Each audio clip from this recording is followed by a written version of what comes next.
What's up everyone? This is the Blue Navigators World channel sa YouTube. So, ang content natin for tonight is about sa marina mismo, follow-up natin ng topic natin sa marina mismo online. So, as of today, January 20, so ito na nga po yung kasunod kong final evaluation sa araw na to. So, yan, dumating na rin yung pinakahintay natin, yung application approved na po siya as of January 20. Ito yung appointment niya kaninang 2 p.m. to 3 p.m. So, yan, application approved, open your mismo account. So, yun, ito nandito na tayo sa mismo account natin. Then, generate the reference number daw. So, you can see at the top in the light green tab. And click the additional link to proceed with payment, and then wait for your certificate to reflect in your mismo account. So, ito na po yun, mag-generate na tayo ng reference number para bayaran din natin ang payment initiation na kasi siya, yung status, no? Yan, no? So, generate natin dito. Pindutin natin dito, guys, no? Ito, browser ang gamit ko, hindi sa mobile app, no? I mean, hindi sa cellphone. So, ito sa computer, no? So, yan. Kung nasa mismo account nyo na kayo, punta kayo sa application, which is ito na nga po yun. Then, ito po yung generate, kung makikita nyo sa arrow ng, ng mouse ko, no? Yan, no? Generate reference number. So, pindutin natin yan. Bukan natin. Generate. Are you sure you want to pay this transaction? Siyempre, yes. Para ma-proceed na, kasi hanggang di natin nababayaran yan, hindi rin yan magpo-proceed si Marina, natin, no? Mismo online, no? Yes natin, yes. So, yan na yan, no? Payment initiated. Yun na yung green nga na lalabas, no? Click this link to continue payment initiation. Ayan. So, yan po yun. Ayan na po yun, ano natin to? May pala to, may oras, no? Ayan, 30. Continue, 132.60. So, payment method, continue natin to 130. So, dalawa kasi to, AFF tsaka, basic training, BT, Continue. Say, order info, continue. Ayan, okay. So, payment method. So, depende sa inyo. Ang gagamitin ko is e-wallet, no? Mobile wallet, e-money, no? So, yan. May mga options, no, guys? I-ano nyo na lang, no? Explore nyo yun pag nasa, nyo na kayo, nasa account nyo, no? May 30 minutes na, no, guys, no? Yan, no? Kaya, tayo, over tayo dyan, no? May countdown siya. Then, e-money, mobile wallet. So, GCash na lang kasi yung pinaka, ko, no? Ginamit ko since ng pandemic pa, no? Para hindi ka na rin lalabas pag nasa bahay ka niya, hindi ka na lalabas, no? Yung iba, 7-Eleven, basta kayo kung anong convenience sa inyo, yun yung gamitin nyo. So, yun, good luck. So, mobile wallet, ayan, no? GCash, oh. Pay using GCash, no? Yan, yan natin. Magre-redirect daw siya, okay? Yan, no? Kailangan may laman, may laman yung GCash natin para So, yan, GCash. Ano sinasabi? Step 1, pay with GCash. Redirect. Transaction complete. So, please sign into your account to access GCash, no? Okay, yan. Step 3. May convenience fee na 50 pesos pala, guys, no? Yan, no? So, pay with GCash. By clicking GCash signifies that you are fully understood. Okay. Pay with GCash tayo. Subukan natin.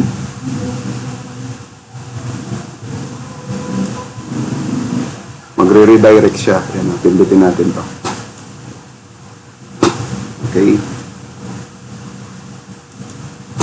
Yan na. Yan na yung niya, Piso Pay, check out, GCash, yan.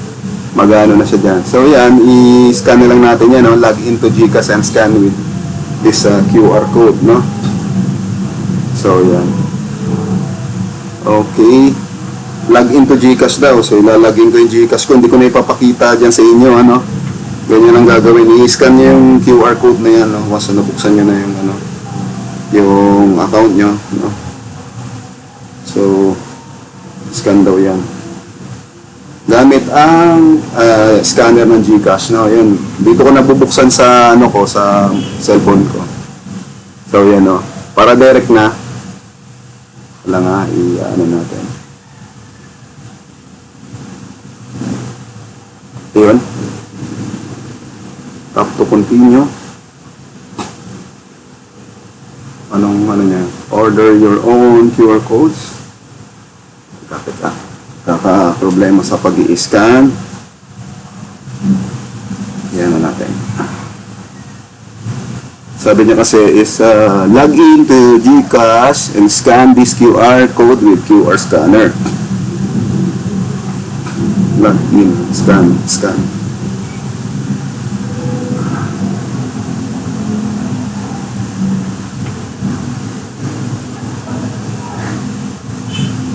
Yan muna natin. Set up muna natin yung cellphone natin. Yan. So, hindi ko na dyan mapapakita sa inyo. Okay.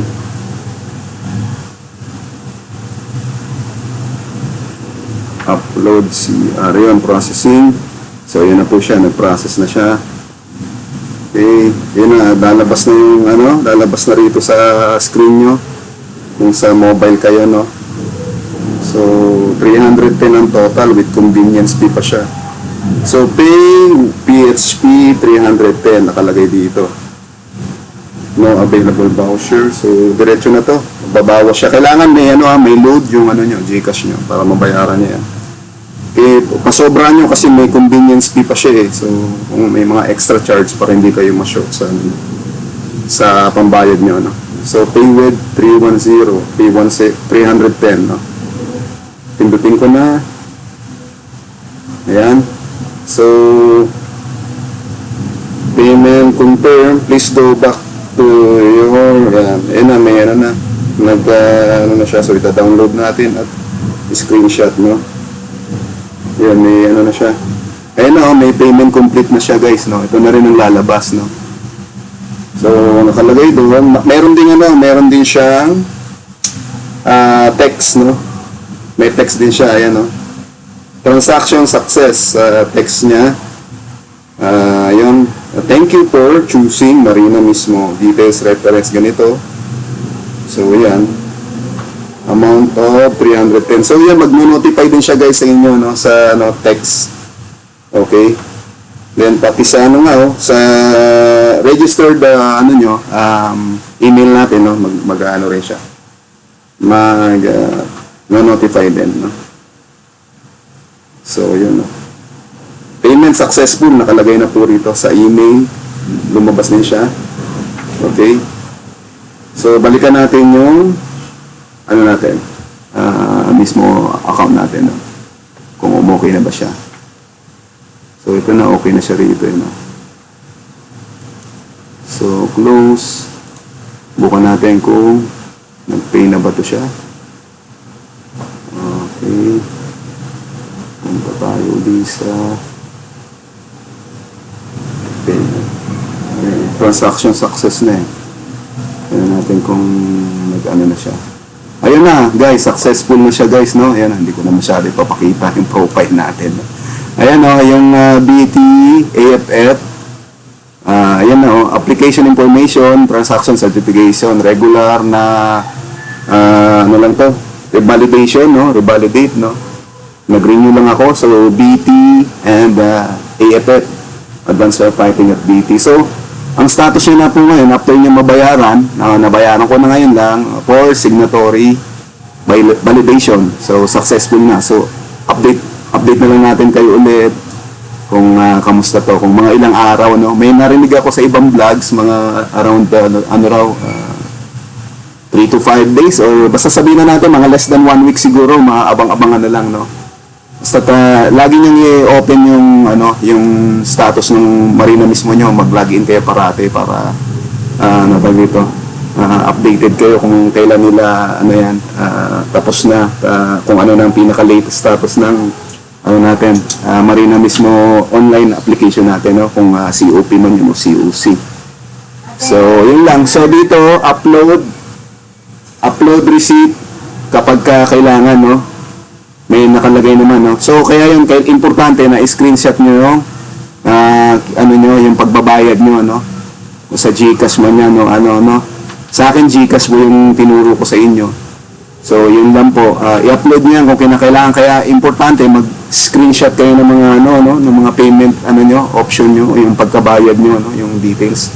Para in kaso na magka-problema man, hanapin ng Marina yung, ano nyo, yung transaction nyo na pagbabayad, makikita nyo agad, no? May papakita nyo. So, nandiyan yun sa mga screenshot, na-save nyong pictures na screenshot. So, ito nga pala, sabi nila, ngayon, hindi na to magre-release mismo doon sa branch ng Marina. So, antayin na lang po natin dito online, dito sa ating mismo account, kung for printing na siya, no? Unlike before nung panahon ng pandemic, no, talagang every transaction natin pupunta tayo sa mga satellite station or mga branches ng Marina, no. So before PITX and other branches, no.